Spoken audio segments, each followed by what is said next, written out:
যাদের ঘরে 1971, 1990, July August তিনটি ট্রফি আমাদের ঘরে রয়েছে। স্পিকার, আজকে আমরা যেমন 71কে ধারণ করি, 1990 এর স্বৈরাচারী বিরোধী আন্দোলনকেও আমরা ধারণ করি।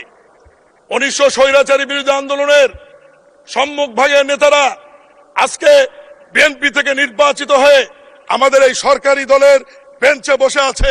জনাব আমানুল্লাহ আমান, খায়রুল কবির খোকন, আবুল খায়ের ভূঁইয়া, বকুল সহ অনেকের কথা আজকে আমরা যারা আছি 90 এর স্বৈরাচারী বিরোধী আন্দোলনের, এখন যদি আমরা বলি বিরোধী দলের বেঞ্চে কি এরকম আছে, ওনারাও দাঁড়িয়ে বলতে পারে, কিন্তু তাদের নাম কিন্তু ইতিহাসে আলোচনায় নাই।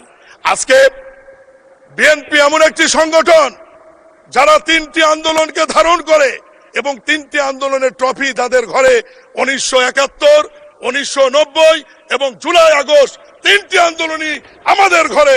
এরকম ট্রফি অন্য কোন রাজনৈতিক দল বাংলাদেশের ইতিহাসে দেখাতে পারবে না। মাননীয় স্পিকার, আজকে যদি আওয়ামী লীগের কথা বলি, আওয়ামী লীগ 71 বলতে পারবে, 90 বলতে পারবে, জুলাই আগস্টের ট্রফি কিন্তু তাদের ঘরে নাই।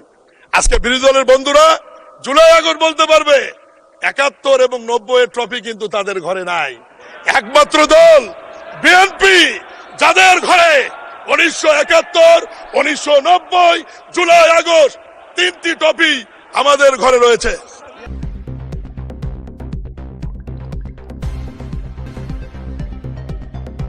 News Vision Digital Multimedia.